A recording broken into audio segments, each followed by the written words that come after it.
Hello everyone, DSSB various post stenographer आपका post code 34/24 का जो एग्जाम डेट है वो आपको 10 से 11 है। मुश्किल से आपके ये 7 दिन बचे हुए हैं, इसीलिए हम आपके लिए टॉप 50 इडियम्स एंड फ्रेजेस लेकर आए हैं जो आपके अभी रिसेंट में DSSB एग्जाम में पूछे गए हैं। जितने भी आपके DSSB के एग्जाम हुए हैं 2025 के अंदर, उसमें जितने भी आपके इडियम फ्रेज पूछे गए हैं उन सभी को हमने इसी वीडियो के अंदर कंपाइल किया है। तो आप इस वीडियो को आखिर तक देखना। बाकी यदि आप नए हो तो हमारे चैनल को सब्सक्राइब कर दें, क्योंकि हम आपके लिए स्पेशली आपके OWS करवा चुके हैं वन वर्ड सब्स्टिट्यूशन। वो आपका पूरा 100 क्वेश्चन कराए हैं। फिर इडियम फ्रेज हो गया, फिर कल आपको यहीं पर आपको 100 सिनोनिम मिल जाएगा, फिर 100 एंटोनिम मिल जाएगा, जो कि आपके 2025 के DSSB एग्जाम में पूछे गए हैं। तो जितने भी आपके PYQ हैं इंग्लिश रिलेटेड, वो सभी आपको इस चैनल पर मिल जाएगा। तो हमारे चैनल को सब्सक्राइब करें। ताकि हम शुरू करते हैं। पहला है बीट अबाउट या around the bush. Beat about या अराउंड द बुश, इसका मतलब होता है कि झाड़ियों के आसपास ही घूमना। ठीक है, इसका जो मीनिंग है क्या होता है, अवॉइडिंग द मेन टॉपिक या speaking in a round about manner, यानी कि बातों को घुमा फिरा कर बोलना या बतलाना, इसको बोलते हैं बीट अबाउट या अराउंड द बुश। ठीक है, नेक्स्ट स्पिल द बीन्स, इसका मतलब होता है डिस्क्लोज द सीक्रेट्स एक्सीडेंटली, यानी कि अनजाने में बिना जाने बुझे कोई सीक्रेट को रिवील कर देना। ठीक है, किसी सीक्रेट को रिवील कर देना। यहाँ पर डिस्क्लोज का आपका सिनोनिम हो जाएगा रिवील करना। ठीक है, तो आपको ध्यान रखना है, रिवील करना। नेक्स्ट है cost and arm and a leg, यानी कि वेरी एक्सपेंसिव। अब यहाँ पर क्या, cost and arm and a leg, यानी कि आपने जो भी अपने पूरे शरीर से जो आपने कुछ कमाया है, जो भी कुछ मेहनत से अर्जित किया है, वो सभी गंवा देना, यानी उसकी कीमत जो कि बहुत महंगा होता है, उसको बोलते हैं very expensive. Next once in a blue moon, यानी कि नीला चांद बहुत कभी कभी दिखाई देता है। इसका मीनिंग होता है रेयरली एंड इनफ्रीक्वेंटली या ओकेजनली। इसका मतलब होता है ईद का चांद होने या कभी कभार दिखाई देना। जनरली हम अपने फ्रेंड सर्कल में भी या अपने नॉर्मल डे टू लाइफ में भी हम इसका यूज करते हैं। जो आपका जो दोस्त है वो बहुत दिन बाद कहीं मिलता है, उसको बोलते हैं कि तू तो भाई ईद का चांद हो गया। तो इसको बोलते हैं once in a blue moon. ठीक है, आगे बढ़ते हैं। फेस द म्यूजिक, इसका मतलब होता है to accept punishment for mistakes, यानी अपनी गलती के लिए जो भी सजा आपको मिलने वाली है आप उसको स्वीकार करना। या टू बियर द कॉन्सिक्वेंसेस, यानी कि जो भी आपके गलती के द्वारा जो भी आपको प्रॉब्लम्स आपके सामने खड़े हुई है आप उसको स्वीकारते हो, जिसका मतलब होता है किए का परिणाम भुगतने के लिए तैयार होना। नेक्स्ट अंडर द वेदर, अर्थात टू नॉट फ्री वेल या टू फील सिक और अनहेल्थी, यानी कि बीमार होना, under the weather. Next a bolt from the blue, इसका मतलब होता है समथिंग अनएक्सपेक्टेड एंड अनप्लीजेंट या अ कंप्लीट सरप्राइज, यानी आकस्मिक घटना, कुछ ऐसा जो आपके लिए बिल्कुल भी अनचाहा हो, जिसकी आपने पहले से आपने उम्मीद नहीं करी, उसको बोलते हैं अ bolt from the blue. Next bury the hats, bury the hats, इसका मतलब होता है टू मेक पीस, यानी शांति को बनाए रखना, या टू एंड क्वेरल, यानी कि झगड़े को समाप्त करना। तो इसका क्या हुआ आपका ब्यूरी द हैट्स। ठीक है, नेक्स्ट है वाइल्ड गोज चेज, इसका मतलब होता है अ वर्थलेस हंट और चेज फ्यूटाइल सर्च, यानी कि निरर्थक खोज, यानी कि कुछ ऐसा काम करना जिसका कुछ भी आपको आउटपुट ना मिल रहा है, उसको बोलते हैं वाइल्ड गोज चेज। तो मैं आपको बतला दूं कि एग्जाम में हो सकता है कि डायरेक्टली आपके ऑप्शन ये चीजें मिले, या हो सकता है कि इसी से मिलता जुलता कुछ और वर्ड भी मिलेगा। तो आपको इडियम फ्रेज हो गया या सिनोनिम हो गया, ऐसे में आपको ध्यान देना है कि आप ऑप्शन को पढ़ेंगे और जो भी उससे आपका मिलता जुलता ऑप्शन होगा आप उसको टिक करेंगे। ऐसा संभव नहीं है कि सेम आपको ऑप्शन में यही मिल जाए, हो सकता है कि इसी के से रिलेटेड कुछ और मीनिंग भी मिल जाए। ठीक है, नेक्स्ट है एट द 11th आवर, यानी कि at the very last moment, यानी आखिरी मौके पर, जस्ट बिफोर द डेडलाइन, यानी कि समय सीमा से तुरंत पहले, इसको बोलते हैं आखिरी मौके पर। अब पता है कि 12 बजे आपका टाइम बदल जाता है ना, 12 से फिर आपका 1 हो जाता है, तो यहाँ पर टाइम बदल गया था। 11 मतलब क्या हुआ कि एकदम आखिरी मौके पर ही हो। ठीक है, नेक्स्ट हमारा है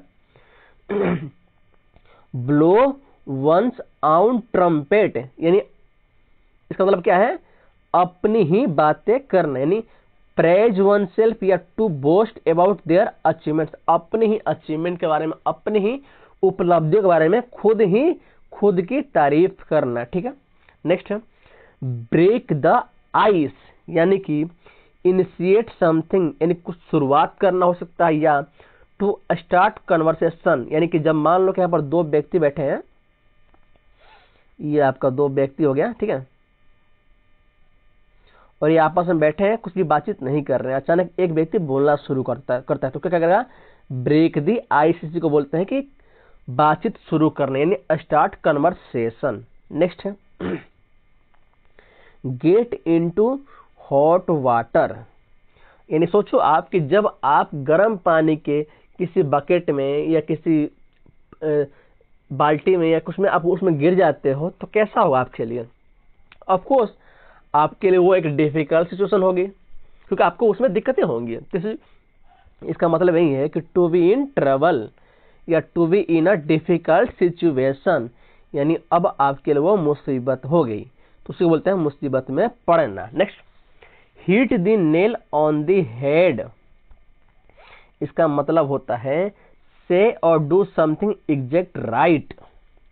तो आपको ध्यान रखना है कि इडियम्स एंड फ्रेजेस में हमेशा इसका मतलब वही नहीं होता है जो आप इसको ट्रांसलेट करते हो। अगर हम जनरली इसको ट्रांसलेट करके होगा, इसका मतलब कि अपने सिर को नाखून से खुश जाना, इसका मतलब यही होता है। लेकिन इसका जो जवाब है वो एकदम पूरा अलग है, तो आपको ध्यान रखने हैं। आपको बहुत सारे इडियम फ्रेजेस ऐसे होंगे जो कि आपको जनरली पढ़ते ही पता चल जाएगा, लेकिन बहुत सारे इडियम फ्रेजेस ऐसे भी होंगे जिसका आपका ट्रांसलेशन अलग होगा और इसका मीनिंग बिल्कुल अलग होगा, तो आपको ध्यान रखने हैं। यहाँ पर है से और डू समथिंग एग्जैक्ट राइट, या to find exact the right answer, यानी सटीक जवाब देना। ठीक है, नेक्स्ट है have an axe to grind, इसका मतलब होता है a private interest to serve, या to have an ulterior motive, मतलब जिसका खुद का कुछ निजी इंटरेस्ट हो।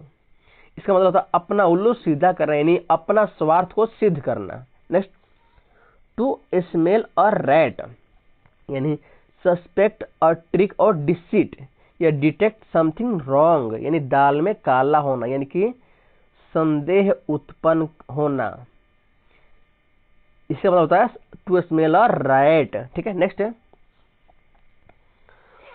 कॉल इट अ डे, यानी कि डिसाइड और agree to stop doing something, या to give up work and go back to home, यानी कि डिसाइड करना कि आज पूरे दिन में हम ये काम करने वाले हैं और इतना ही करेंगे। ठीक है, नेक्स्ट गिफ्ट ऑफ द गैब, यानी कि वाक्य पूर्णता की क्षमता, या बोल सकते हो जैसे मान लो कोई बहुत अच्छा बोलता है तो उसको बोलते हैं कि इसके मुंह पर तो सरस्वती का वास है, यही है गिफ्ट ऑफ द गैब, यानी कि एबिलिटी टू स्पीक एलोक्वेंटली, या टॉक वेल्स एंड प्रिसुएसिवली। ठीक है, इसका मतलब होता है कि बढ़िया से बातचीत करने, यानी वाक् पटुता की क्षमता।